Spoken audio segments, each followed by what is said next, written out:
Students, आज हम lesson number 1 का नेक्स्ट टॉपिक के बारे में, जो कि एक नया टॉपिक बनता है अब आपके पास, विद्युत द्विध्रुव के बारे में पढ़ेंगे।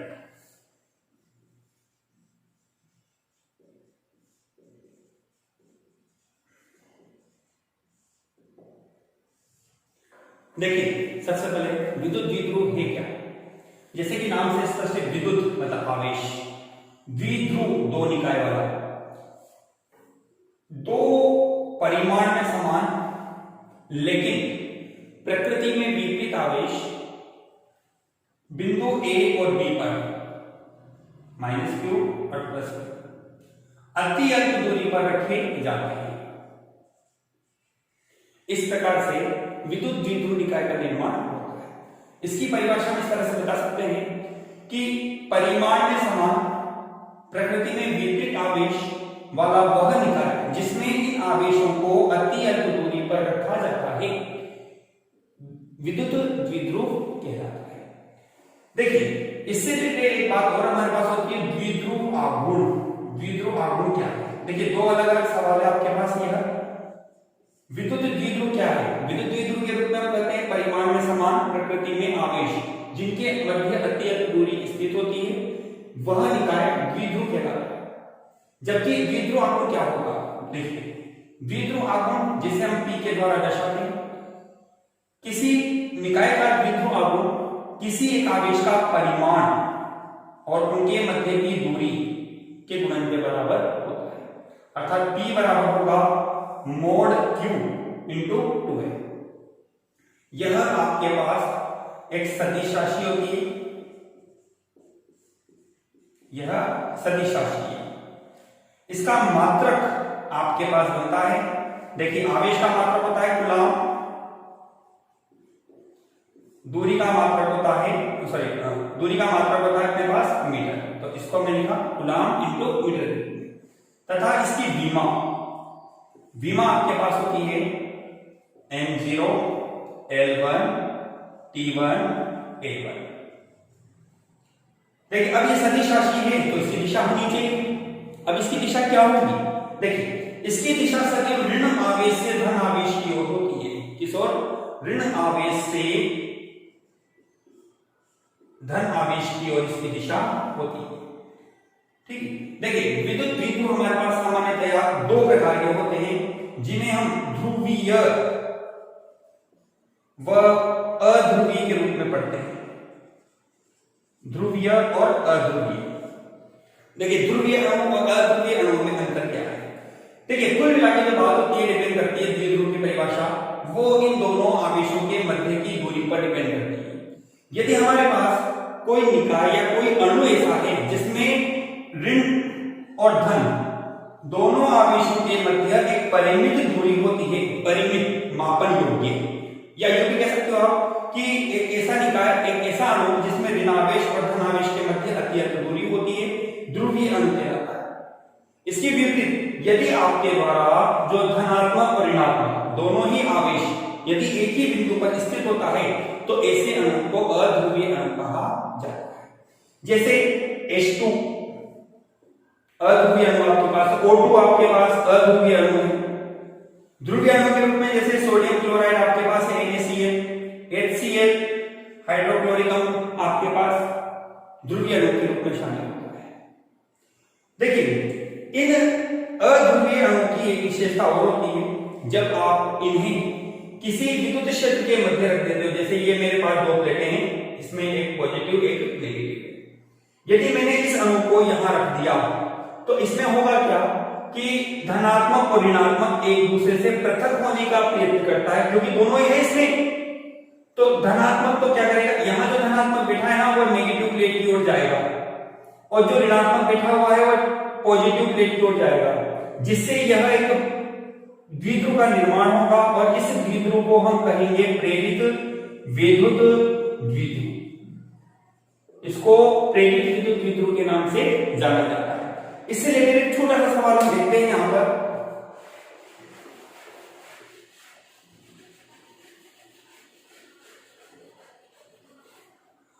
हमें ये बताना है, क्वेश्चन है आपके पास ये, सोडियम क्लोराइड NaCl में व Cl माइनस के मध्य की दूरी 2 एंगस्ट्रॉम है, तो द्विध्रुव आघूर्ण कितना होगा?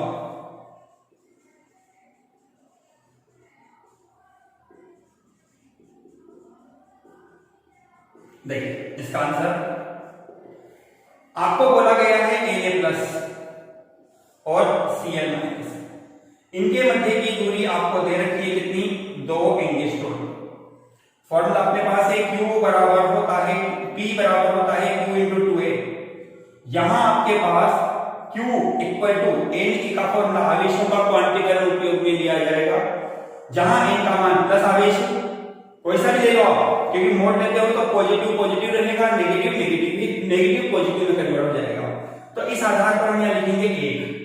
E का मान कांस्टेंट होता है 1.6 इंटू 10 की घात माइनस के 19 कूलम। 2A जो कि दूरी आपके पास कितनी है? 2 एंगस्ट्रॉम, और 1 एंगस्ट्रॉम बराबर होता है 10 की घात माइनस 10 मीटर। इसलिए P बराबर आपको मिलेगा 1.6 इंटू 10 की घात माइनस 19 इंटू 2 इंटू 10 की घात माइनस के 10, 3.2 इंटू 10 की घात माइनस के 29 मात्रा होगा कूलम इंटू मीटर। ये हमारे पास विद्युत द्विध्रुव का मान आता है, द्विध्रुव आघूर्ण का। इसके बाद हमारे पास नेक्स्ट विद्युत द्विध्रुव से रिलेटेड कुछ प्रॉब्लम्स और भी है, जिसमें हम विद्युत क्षेत्र की तीव्रता का यहाँ अध्ययन करेंगे।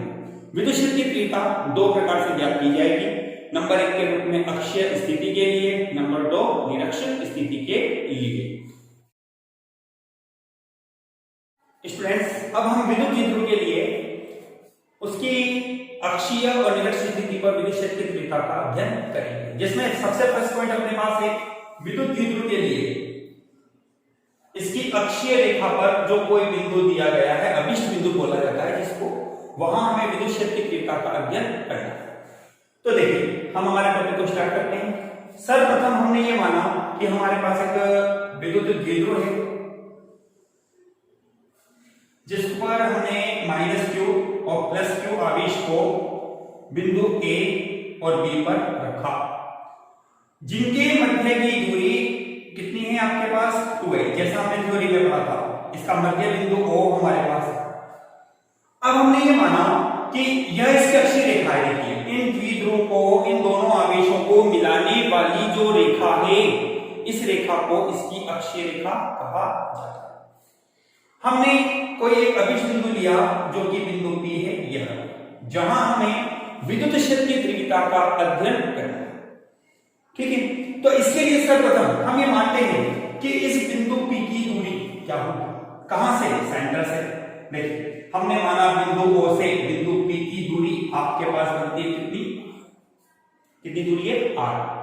तो सर्वप्रथम हम ये बताते हैं कि इस बिंदु A के कारण, -q आवेश के कारण इस बिंदु P पर विद्युत क्षेत्र की तीव्रता कितनी होगी? तो हमने कहा यदि हमारे पास ये बिंदु आवेश का काम करता है तो इसके कारण विद्युत क्षेत्र की तीव्रता बनती है कितनी?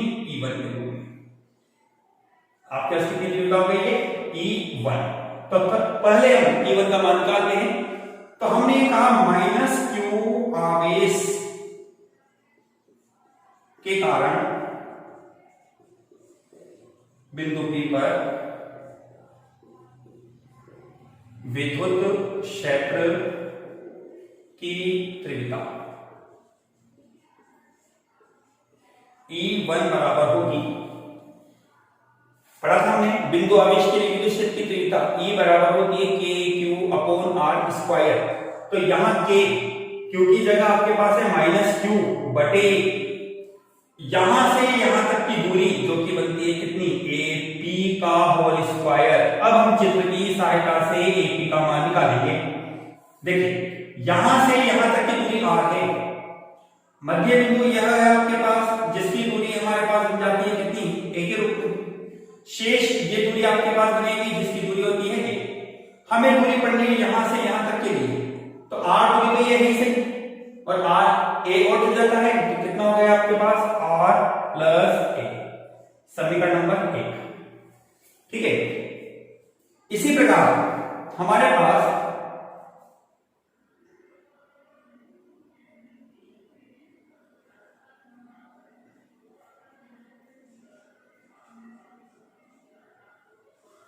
इसी प्रकार हमारे पास प्लस क्यू आवेश के कारण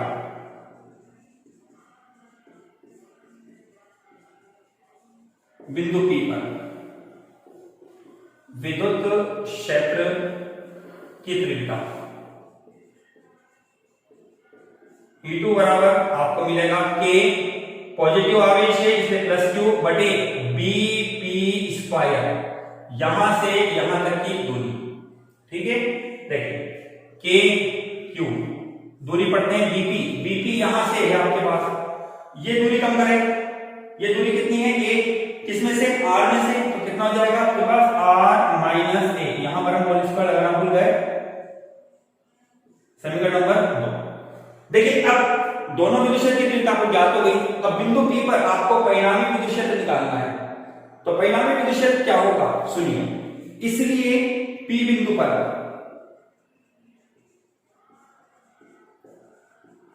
परिणामी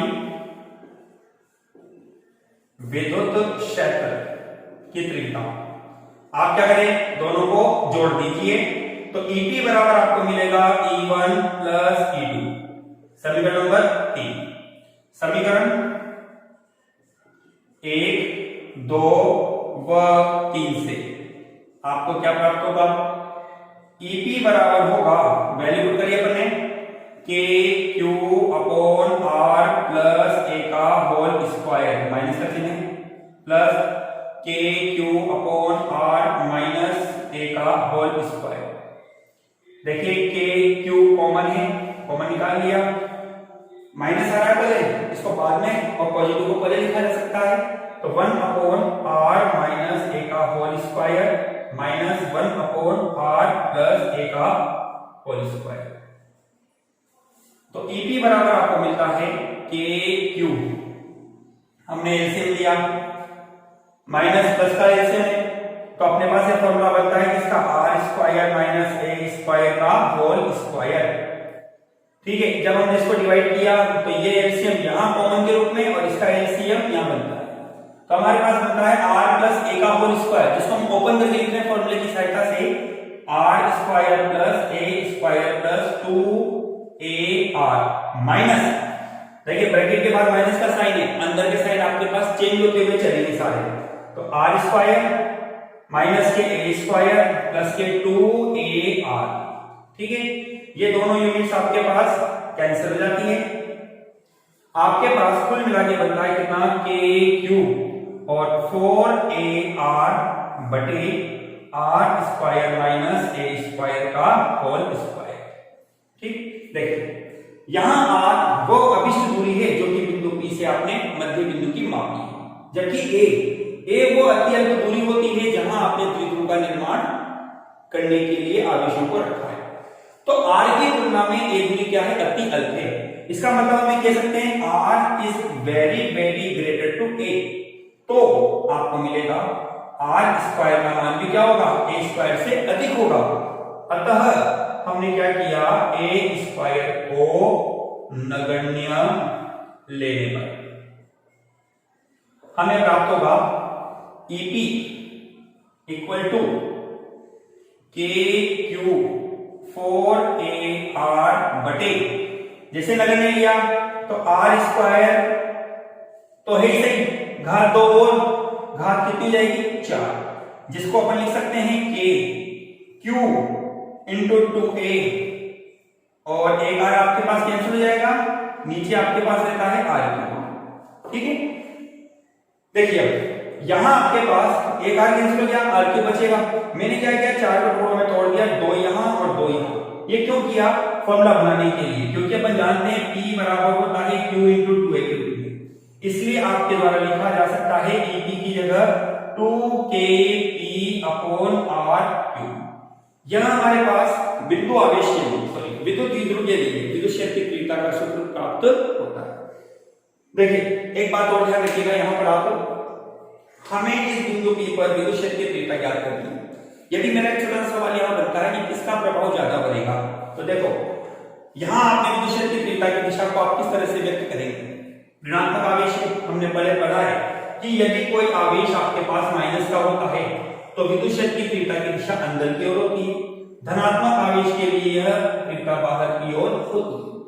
तो यदि मैं प्लस माइनस के आवेश के लिए विद्युत क्षेत्र की तीव्रता देखता हूं तो मेरे पास ये तीव्रता बनती है इस बिंदु के लिए अंदर की ओर आती हुई रेखा ये, जो कि कितना हो गया E1।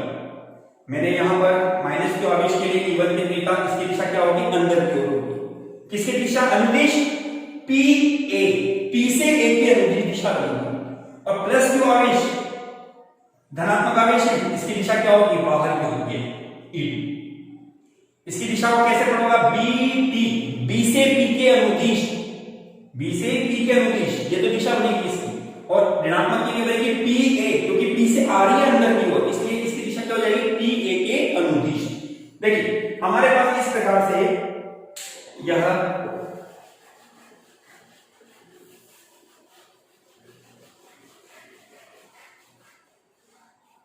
विद्युत क्षेत्र की तीव्रता का सूत्र प्राप्त होता है अक्षीय स्थिति के लिए EP बराबर 2kP/r3। इसको आप सदिश रूप में भी लिख सकते हैं, EP इक्वल टू 2kP सदिश, इस पर भी सदिश आएगा, डॉट r/r। ये सदिश रूप है इसका। देखिए एक बात ध्यान दीजिए, नोट है आपके पास ये विशेष, इसके लास्ट वीडियो में हमने देखा था बिंदु आवेश के लिए, यदि आपके पास बिंदु आवेश था तो बिंदु आवेश के लिए आपके पास विद्युत क्षेत्र की जो तीव्रता होती है E बराबर होती है kQ/r²। आज आपने केवल अभी एक ही केस पढ़ा है, इसके बाद हमारा नेक्स्ट केस होगा निरक्षीय स्थिति के लिए। अभी आपने अक्षीय स्थिति के लिए E का मान निकाला, आपको मिलता है 2kP/r3। देखिए मोस्ट जो बात आपको बताने वाली यहां पर है, यहां r² रहता है, जबकि यहां आपके पास क्या होता है, एक घात r की बढ़ जाती है। देखो r की घात का बढ़ना ये बताता है यहां पर r, जब किसी नीचे हर में घात बढ़ती है, जब आप उसका भाग देते हो तो वो संख्या क्या होती है, छोटी हो जाती है। तो इसका मतलब हुआ कि इस विद्युत क्षेत्र की तीव्रता का मान इसकी तुलना में क्या होगा, कम होगा। ठीक है, चलिए अब हम हमारा नेक्स्ट जो वीडियो है निरक्षीय स्थिति के लिए उसको हम स्टार्ट करते हैं।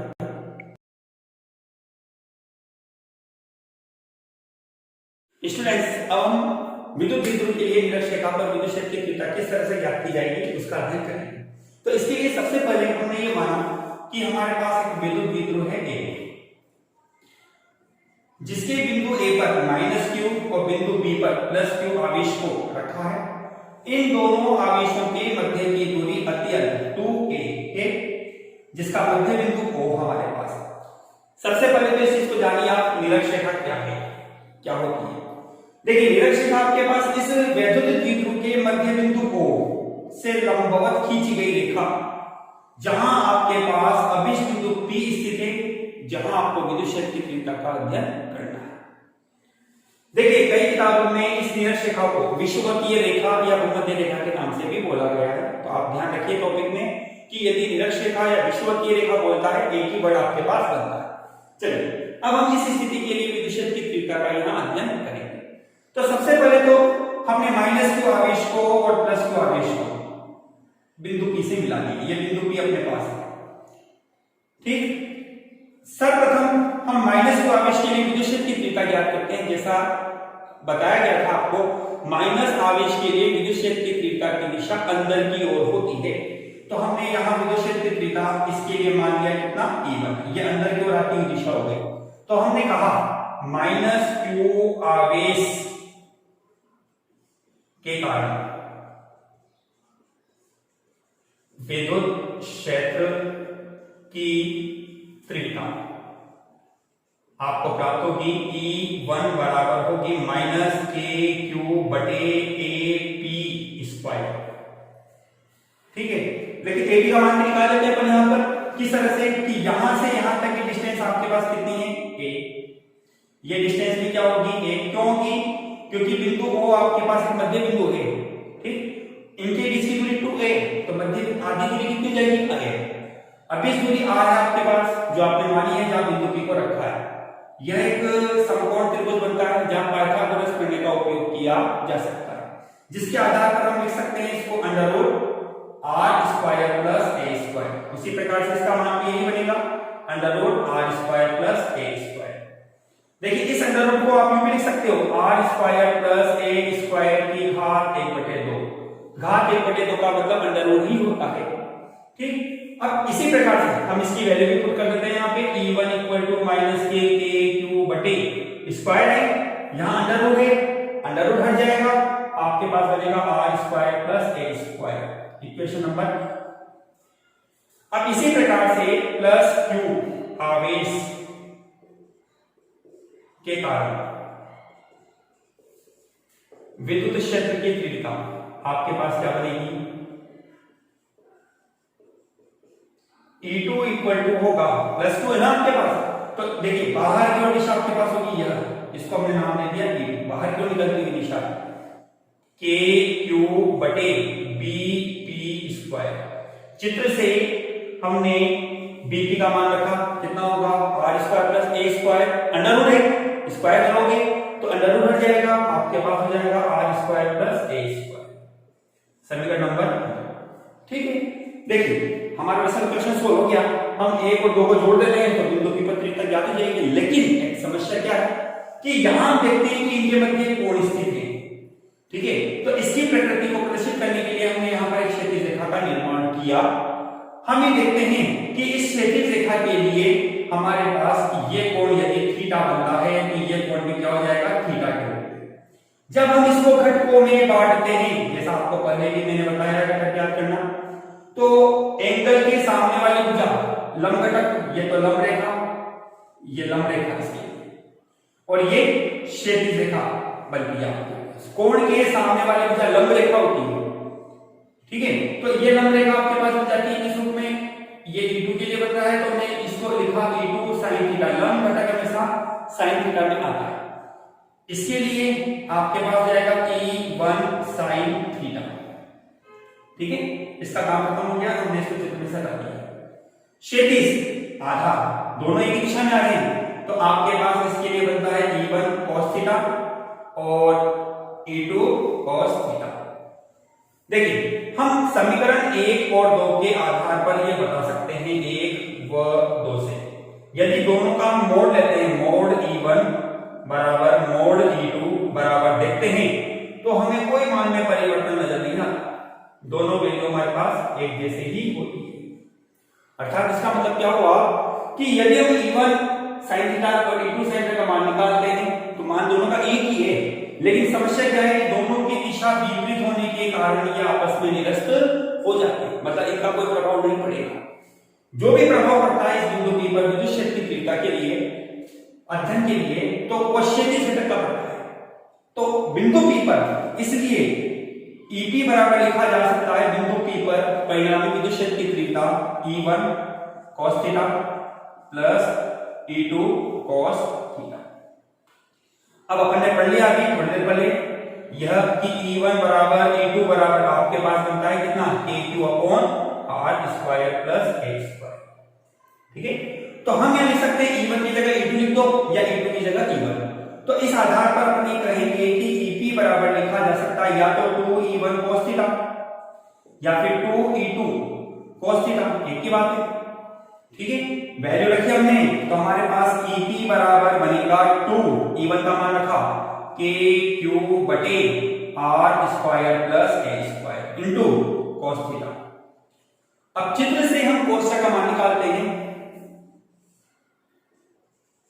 चित्र से cos थीटा बराबर होता है आधार बटे कर्ण, आधार OA कर्ण AP, या आप BP भी ले सकते हो OB भी ले सकते हो। तो आधार तो हो गया OA बटे AP, OA small a, AP आपके पास बनता है R square plus A square की घात 1/2। मान रखा हमने यहाँ पर EP इक्वल टू होगा 2KQ बटे R square plus A square into A बटे R square plus A square की घात 1/2। ठीक है, आपके पास बनता है K Q इंटू 2A, ये A ये Q और ये 2, एक घात यह आधी घात यह, 1.5 घात हो जाती है जिसको हम लिख सकते हैं R square plus A square की घात 3/2। चूंकि हम जानते हैं, पढ़ रखा है हमने, P बराबर होता है Q इंटू 2A, अतः आपको मिलेगा EP बराबर होगा KP बटे R square plus A square की घात 3/2। ठीक है, पर वापिस वही बात कि चूंकि हमें पता है कि आर का मान क्या है, ए से बड़ा है, तो आर स्क्वायर का मान ए स्क्वायर से अधिक होगा। अतः हम क्या कर सकते हैं, ए स्क्वायर को नगण्य ले लेंगे। जैसे हम ए स्क्वायर को नगण्य लेते हैं तो हमें मिलता है EP बराबर होगा के पी बटे आर स्क्वायर की घात कितना, 3/2। घात 2 से 2 कट जाती है, आपको मिलता है EP बराबर होगा के पी अपॉन आर क्यूब। यह आपके पास निरक्ष रेखा पर विद्युत क्षेत्र की तीव्रता का आवश्यक सूत्र। देखिए एक बात ध्यान रखिएगा, यहाँ पर आप, जैसा हमने पहले बताया था कि विद्युत द्विध्रुव एक सदिश राशि होती है जिसकी दिशा ऋण आवेश से धन आवेश की ओर होती है। जब हम इस चित्र के लिए विद्युत क्षेत्र की तीव्रता का अध्ययन करते हैं तो आपके पास विद्युत क्षेत्र की तीव्रता और द्विध्रुव आघूर्ण दोनों की दिशा में संबंध या परिवर्तन किस प्रकार से देखा जाता है।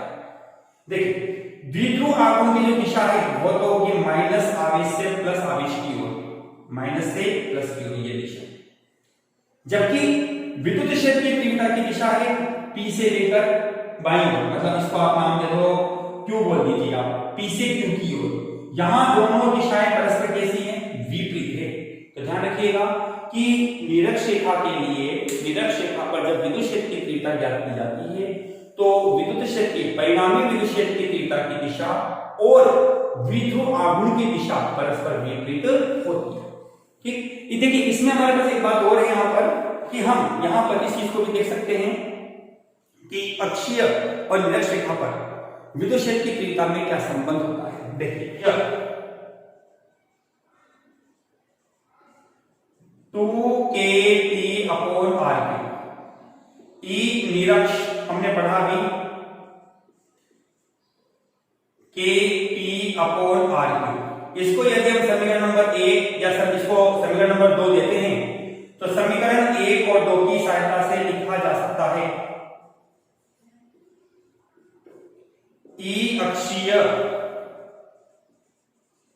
बराबर होगा 2, इस KP अपॉन आर क्यूब की जगह आप लिख सकते हो क्या, ई निरक्ष। तो ई निरक्ष, इसको आप यूं भी कह सकते हो कि अक्षीय रेखा पर विद्युत क्षेत्र की तीव्रता समान स्थिति के लिए निरक्ष की तुलना में दुगनी होती है, या यूं भी लिखा जा सकता है ई अक्षीय बटे ई निरक्ष बराबर होगा 2/1 या 2:1।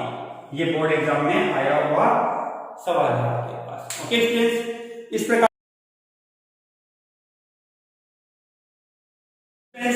अब विद्युत द्विध्रुव से रिलेटेड हमारे पास नेक्स्ट टॉपिक है बल और बल।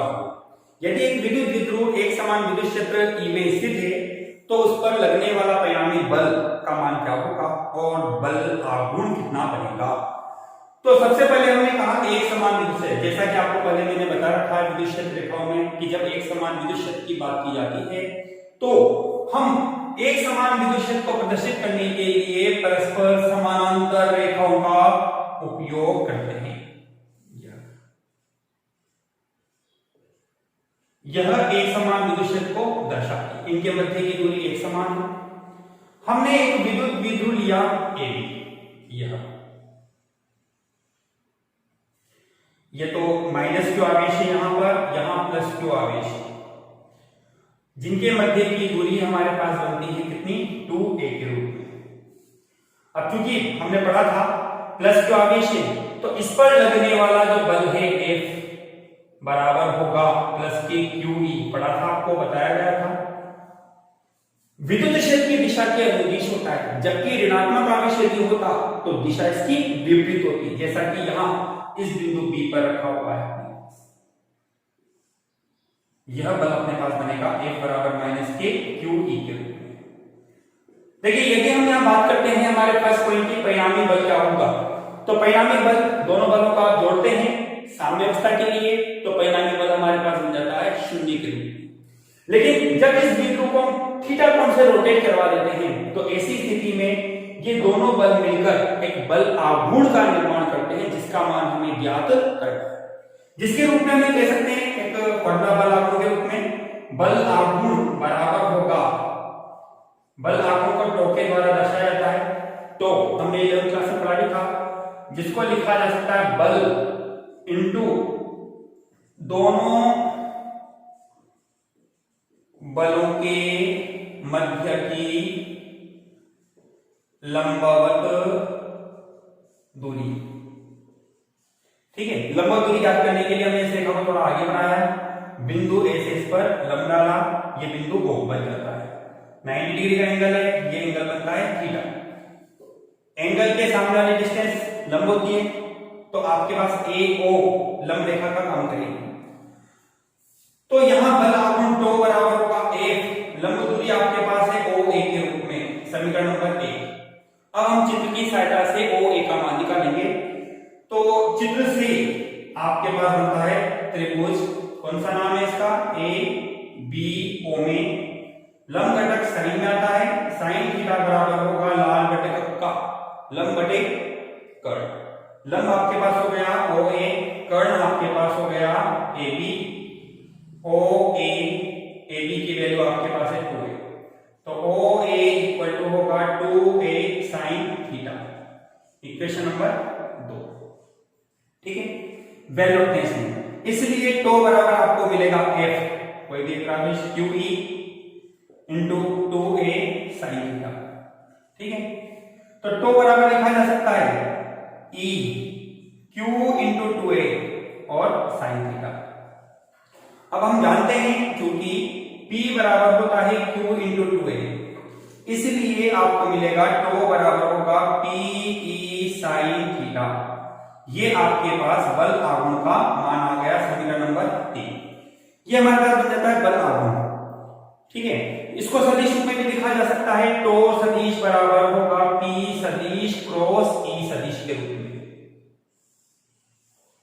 देखिए कोण थीटा आ रहा है, इसके आधार पर आप इसकी कुछ स्थितियों के बारे में जान सकते हैं, कुछ स्थितियां जिनमें क्या क्या कंडीशन आपके पास होती है। सामान्यतः हम 11वीं क्लास में पढ़ के आए थे, 0 डिग्री, 180 और 90 डिग्री के रूप में। तो स्पेशल केसेस अपने पास है यहां पर, जिसमें नंबर 1, यदि हमारे पास बनता है theta is equal to 0 degree, तो हम जानते हैं साइन 0 डिग्री बराबर होता है 0, इसलिए तो मिनिमम बराबर होगा कितना, 0। नंबर 2 आपके पास है, यदि आपके पास theta is equal to 90 degree आपके पास है, तो साइन 90 डिग्री बराबर होता है 1, इसलिए तो मैक्सिमम बराबर आपको मिलेगा कितना, PE के रूप में। और थर्ड आपके पास है, यदि आपके द्वारा theta is equal to 180 degree लिया जाता है, तो हम जानते हैं साइन 180 डिग्री बराबर होता है 0, इसलिए तो बराबर कितना हो जाता है, 0। देखिए जब हमारे पास theta is equal to 0 degree, तो मिनिमम सबसे वैल्यू कम प्राप्त की, जिसकी वैल्यू आपके पास बनती है 0 डिग्री के रूप में।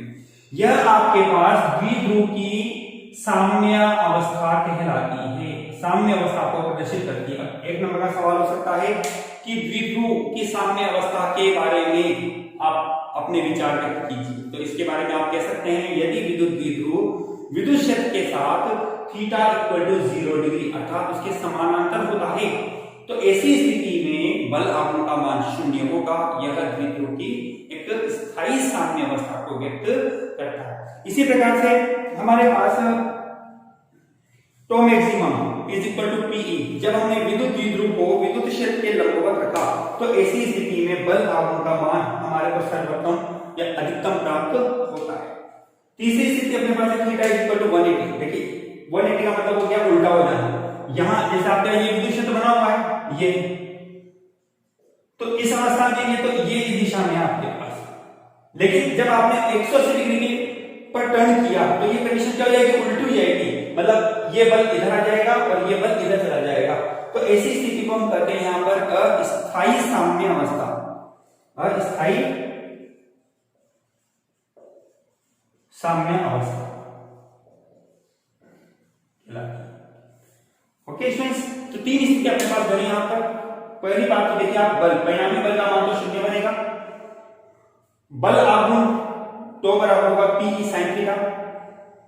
3 स्थितियों के रूप में जब थीटा 0 डिग्री होता है तो स्थायी साम्य अवस्था, और जब थीटा 180 डिग्री होता है तो अस्थायी साम्य अवस्था कहलाती है। ठीक है, ये संतुलन की स्थिति नहीं अपने पास होगी। इसमें ऐसी स्थिति में अस्थायी में ये रोटेट हो जाएगा, जैसे ये द्विध्रुव किसी अवस्था में, संतुलन की अवस्था में है ये अवस्था, तो अस्थायी अवस्था में क्या होगा, ये रखिए और घूम के आ जाएगा और तुरंत ये रोटेट हो जाएगा वापस। ठीक है स्टूडेंट, ये हमारा लेसन नंबर 1 कंप्लीट होता है। अब इसके बाद हम लेसन नंबर 2 हमारी नेक्स्ट वीडियो में आपको प्रेजेंट करेंगे।